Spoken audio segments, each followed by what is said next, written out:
Halo, assalamualaikum warahmatullahi wabarakatuh teman-teman. Kita ngebahas zodiak Libra 15 sampai akhir Agustus tahun 2021.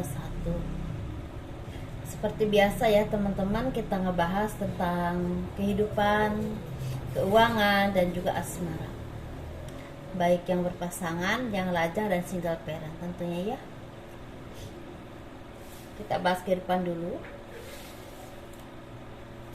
Bagi teman-teman yang tertarik dengan pembacaan garis tangan, saya membuka pembacaan garis tangan. Teman-teman bisa kirim foto ke saya dari tangan atas ya, dari tangan atas sampai ke pergelangan tangan, dari pergelangan tangan sampai ke telapak tangan, atau dari ini, saya lihat tuh, dari ini sampai ke sini, dari sini sampai ke sini. Dan itu biayanya sekitar 100.000 ya teman-teman, bagi yang berminat itu juga ya. Saya tidak memaksakan ke siapapun juga, tidak.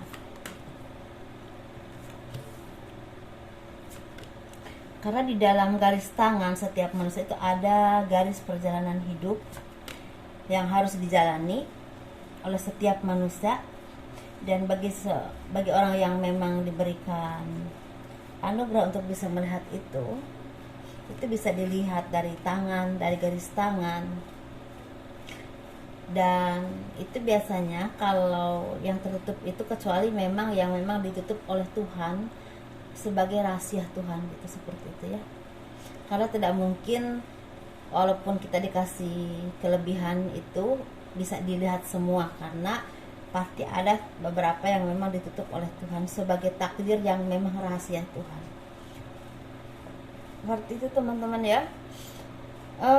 Ini kita ngebahas zodiak Libra, kehidupannya lagi banyak keberkahan, rezeki, lagi banyak kemudahan, keberuntungan, dan doa-doa yang terwujud ya. Mungkin yang selama ini merasa lelah secara pemikiran, lelah secara apapun itu, sepertinya ada doa yang terwujud dan kebahagiaan yang akan datang kepada teman-teman. Mungkin udah ada yang merasakan, ada juga yang baru akan merasakan ya teman-teman, seperti itu.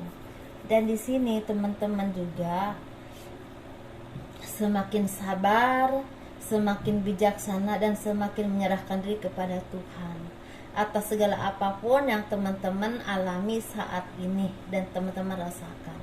Sepertinya teman-teman ini semakin punya keseimbangan diri untuk tetap tenang, walaupun mungkin kalau sedih itu pasti ya, setiap manusia itu punya kesedihan. Karena di sini memang ada kesedihan yang cukup lama, mungkin yang udah terjadi dulu ya, yang cukup lama, cukup panjang, dan cukup menguras air mata dan kesabaran. Tetapi sepertinya ada kesabaran yang akan berbuah manis di sini teman-teman. Ada keberuntungan, ada kemudahan, ada kedewasaan dan keberanian untuk menghadapi hidup kedepannya lagi. Dan semakin bekerja keras tanpa mengenal lelah, karena mungkin teman-teman juga berpikir, aku udah sabar ya, kepalang sabar, mudah-mudahan ada hasilnya. Yakin, percaya Gusti Allah atau Tuhan itu akan memberikan yang terbaik kalau sama orang yang mau berusaha dan sabar. Nah, udah ada perasaan yang memang seperti itu di hati teman-teman ya. Walaupun di sini memang masih ada yang merasa sedih, gelisah, kok begini hidupnya, kok begini, kok begitu hidupnya, kok begini-begini terus. Masih ada merasakan hal-hal seperti itu, tapi saya bisa dilihat di sini zodiak Libra yang lihat video ini, yang tertarik ke sini, mungkin bisa 75% udah mulai berubah pola pikirnya ke hal yang lebih positif. Ya, teman-teman, enggak hanya mengeluh, enggak hanya merenung, enggak hanya menyalahkan nasib dan keadaan. Begitu ya, teman-teman. Di sini juga teman-teman dituntut untuk istilahnya belajar terus dan belajar terus. Kemampuan teman, skill apapun yang teman-teman punya diasah, istilahnya dijelaskan ke semua orang, diungkapkan ke semua orang bahwa saya itu bisa di sini loh.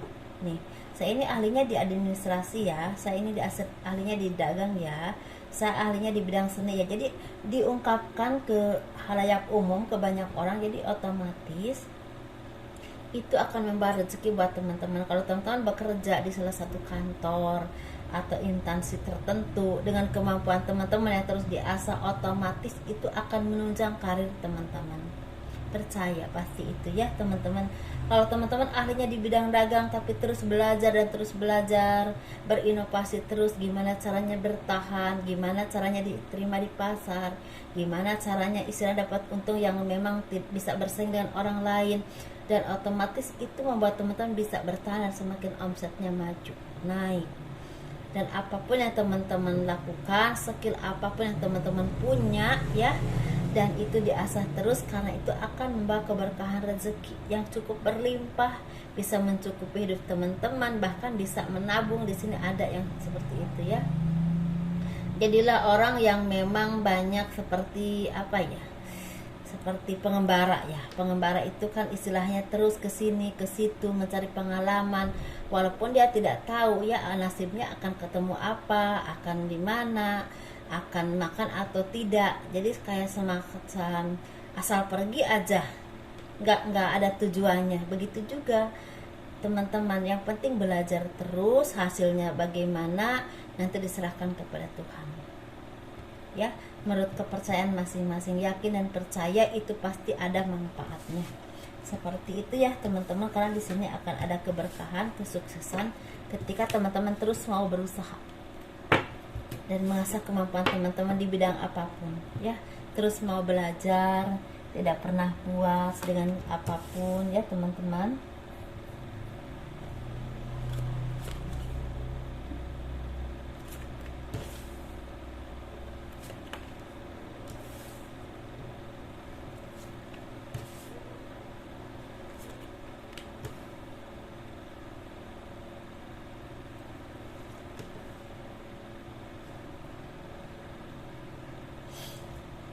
Ini untuk yang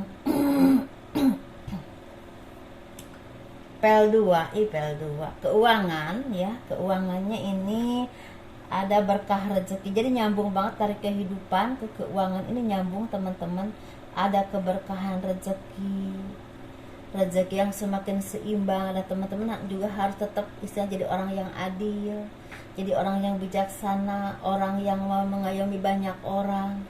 Jangan mudah sombong, jangan mudah merasa diri lebih dari orang lain ya teman-teman, ketika teman-teman punya kelebihan tertentu atau maju dalam finansial. Karena itu otomatis kalau orang merasa lebih, merasa paling pintar, merasa paling mengerti, itu biasanya justru akan membuat dia merasa terlihat menjadi orang terlihat bodoh. Karena biasanya orang-orang seperti itu orang yang tidak begitu mencerna kata-kata orang, karena udah keduluan merasa paling ngerti, paling bisa. Dan orang yang dianggap ngomongnya itu di bawah dia, itu nggak bagus. Karena ilmu itu luas sekali teman-teman ya. Mungkin teman-teman ngerti di bidang ini, orang lain di bidang itu ngertinya dan lebih paham. Nah, orang yang kelihatan tidak mengerti apa-apa, bodoh, siapa tahu orangnya pintar dan mengerti apapun, jangkauan otaknya luas. Nah, seperti itu. Jadi kadang-kadang kita harus hati-hati dalam bersikap, kecuali pada orang yang memang kurang ajar ya. Kalau orang kurang ajar nggak usah dihati-hatiin ya, nggak usah ditemenin juga, males gitu kan. Tapi kalau selama orang sopan dan berbicara dengan kemampuannya, dengerin dulu sebelum dianggap remeh, begitu ya teman-teman. Jadi itu insya Allah kalau dipakai itu akan bermanfaat buat teman-teman. Para teman-teman lebih pinter lah dari saya, lebih ngerti. Tapi menurut pengalaman yang sering saya alami, kalau udah merasa mengerti orang, biasanya suka tidak terlalu mendengar omongan orang lain gitu. Jadi hati-hati di sini. Ketika teman-teman berlimpah rezeki, ketika teman-teman ada kemajuan dalam karir, karena di sini ini terlihatnya karir naik, ada omset naik, ada karir naik, ada keuangan naik. Jadi hati-hati dan teliti, jangan mudah sombong, jangan mudah merasa lebih dari orang lain. Ya, di sini akan ada kabar baik untuk pekerjaan, untuk usaha, dan untuk peningkatan karir. Ada rezeki yang tidak terduga. Ini bisa rezeki besar tuh, misalnya teman-teman ingin menjual tanah atau rumah, tahu-tahu terjual. Teman-teman misalnya ingin membuka usaha dan usahanya tadinya sepi, nggak tahu harus bagaimana, tahu-tahu ke depannya tanpa diduga, tanpa disangka, ternyata ke depannya rame itu warung, misalnya gitu ya, usaha itu. Nah, bisa seperti itu. Dan ini roda keberuntungan yang memang harus dipelajari dengan kesabaran. Ada roda keberuntungan, tetapi teman-teman harus menjalaninya dengan kesabaran.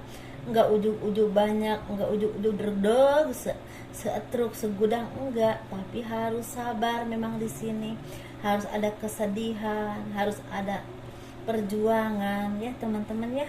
Jadi teman-teman harus yakin dan percaya apapun yang teman-teman alami ada buah yang baik, asal tetap di koridor yang baik, seperti itu ya.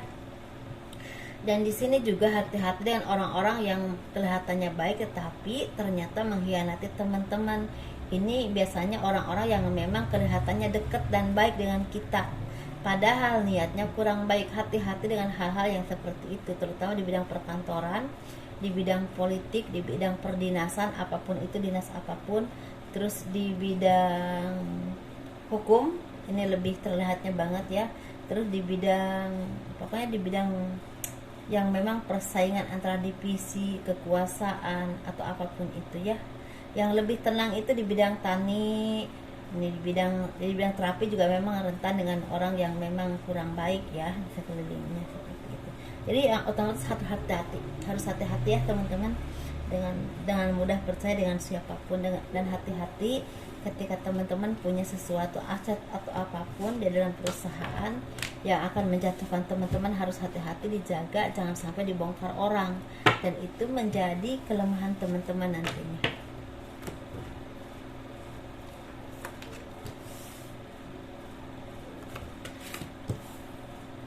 Ini kita bahas untuk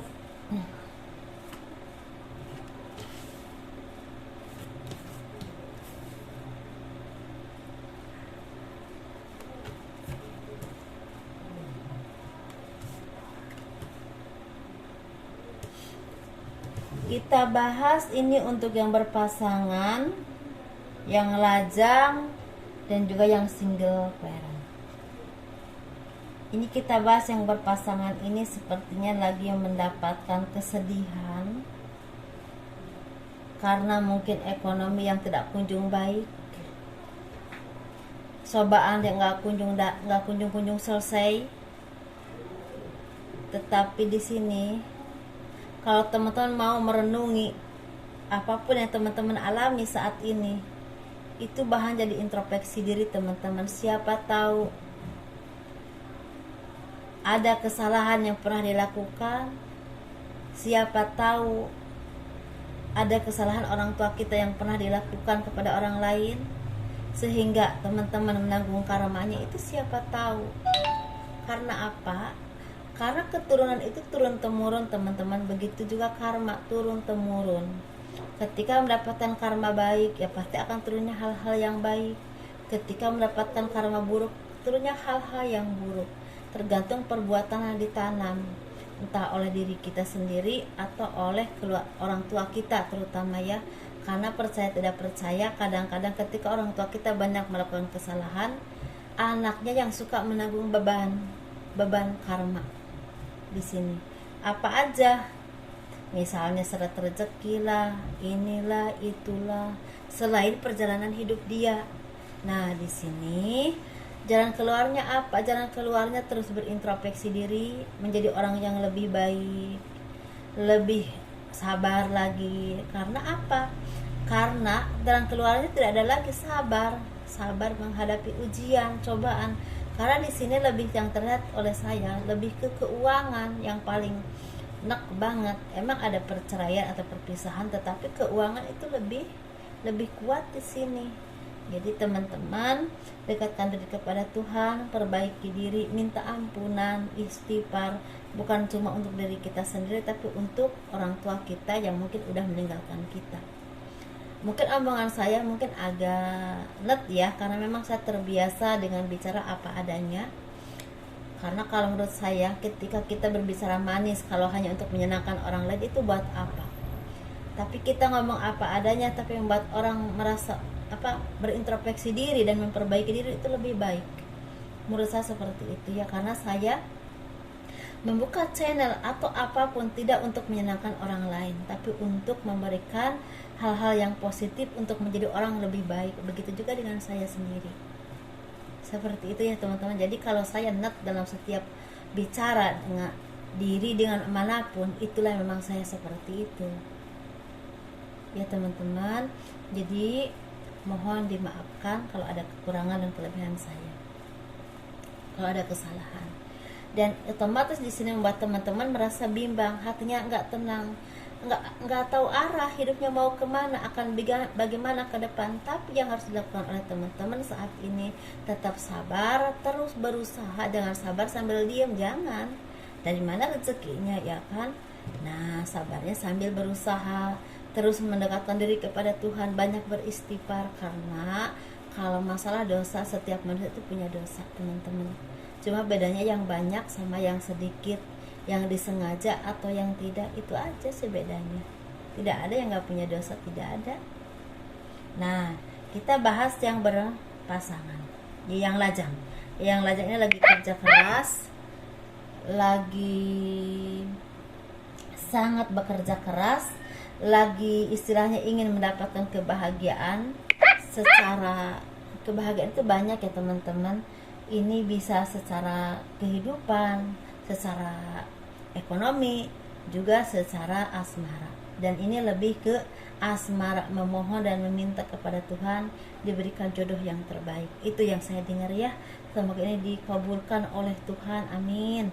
Dan ini untuk yang single parent, laki-laki dan perempuan lagi mendapatkan kebahagiaan karena ada keberuntungan, ada rezeki yang berlimpah, tabungan juga udah mulai cukup, bisa membeli apa yang teman-teman inginkan. Dan yang pasti di sini sepertinya ada teman-teman yang udah mau menikah dan mendapatkan jodoh yang baik. Doa-doanya dikabul tentang jodoh, walaupun awalnya memang seperti goyang ya, seperti itu ya. Jadi apakah masih ada jodoh yang terbaik untukku, apakah masih ada yang mau memperjuangkan aku, apakah ada yang masih tulus kepadaku ya, begitulah seperti itu. Tapi ternyata ketika udah saatnya ada jodoh yang datang, dan memang itu hak teman-teman yang ditentukan oleh Tuhan, walaupun tidak semua, tapi ada yang memang di posisi seperti itu. Ya teman-teman, di sini semoga semakin sukses, semakin baik, semakin bahagia, dan rezekinya dilimpahkan. Amin, amin ya rabbal alamin. Sehat dan panjang umur. Assalamualaikum warahmatullahi wabarakatuh. Dadah.